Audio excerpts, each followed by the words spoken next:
Today, I want to talk to you about why every leader needs a plan, even if it's not a good plan. See, leadership comes with many different roles and responsibilities. And some of these roles may be business owners, spiritual leaders, supervisors at a job, or it may be a coach on a team, a director of a movie, or a leader of a household.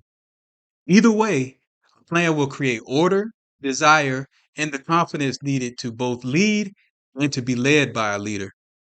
You see, I've had a lot of conversation with men that are struggling both in their relationships and also in business as well. And one of the common things that I have found when it comes to men who are struggling in relationships find it hard to communicate in a way that makes it easier for the people that they lead to actually follow them.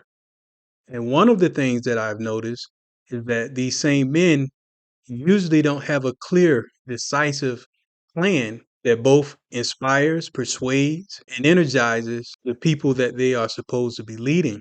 And when a leader doesn't have a clear vision of where it is that they desire to go, then it's hard for that leader to convince himself to take the steps necessary to accomplish anything meaningful. And also, without a plan, it's very hard for that same leader to persuade anyone to follow him down a path that isn't clearly defined. So, if you want to become a better leader, you have to have a clearly defined plan that will both inspire and be a pathway for all of those around you to reach the ultimate goal and the purpose that you set before the group. So, today I want to share with you some of the things to consider when constructing a plan.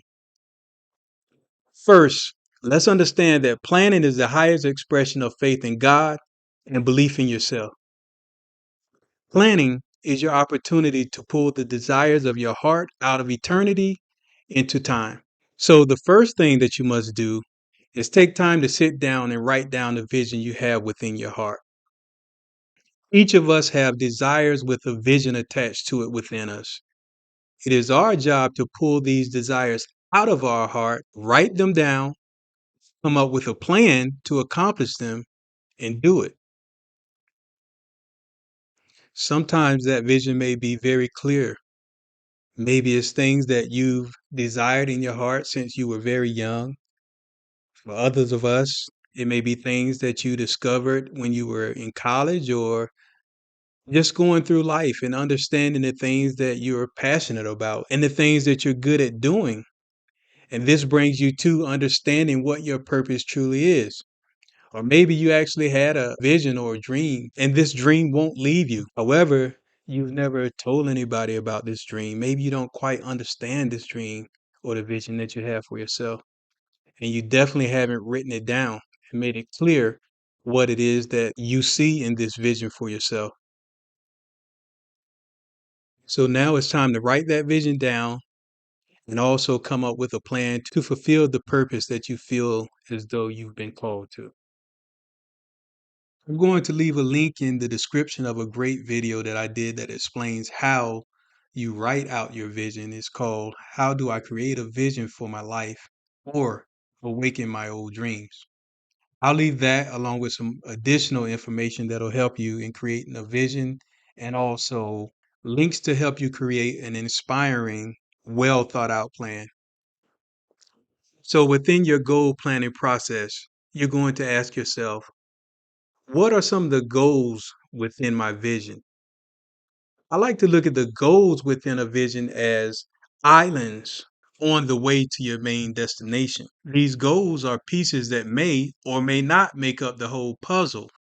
What I mean by that is some of the goals that you may have may be things that are just wins along the way. Some of these things may be gratification along the way, but they're not necessarily key pieces to the puzzle, meaning they don't have to be within your vision or even necessary to fulfill your purpose. For example, the purpose of your business may be to create enough money and resources so that you can feed and clothe people all across the country. Okay. And within that purpose of your business or your establishment, You have a vision of flying these supplies all across the country and driving this food and clothing all across the country. That's what you see in your vision. Some of the goals that you may have may be to buy a fleet of trucks, maybe purchase an airplane, develop strategic partnerships, maybe partnering with a local church or organization. Or maybe the first goal on that list will be to go through your closet and pantry and pick out some things that you could distribute to the needy close to your community. So let's take a look at the islands, pieces, the steps, and the goals that you believe are connected to the bigger vision that you have. So now let's talk about your plan. Understand that planning without works will equal to failure. Once you have a plan, you have to be dedicated to the steps that it takes in order to fulfill this plan. I think it's important to understand that plans are changeable, but the purpose of your plan will never change. Holy Scripture tells us that in his heart a man makes his plans, but the Lord directs his steps.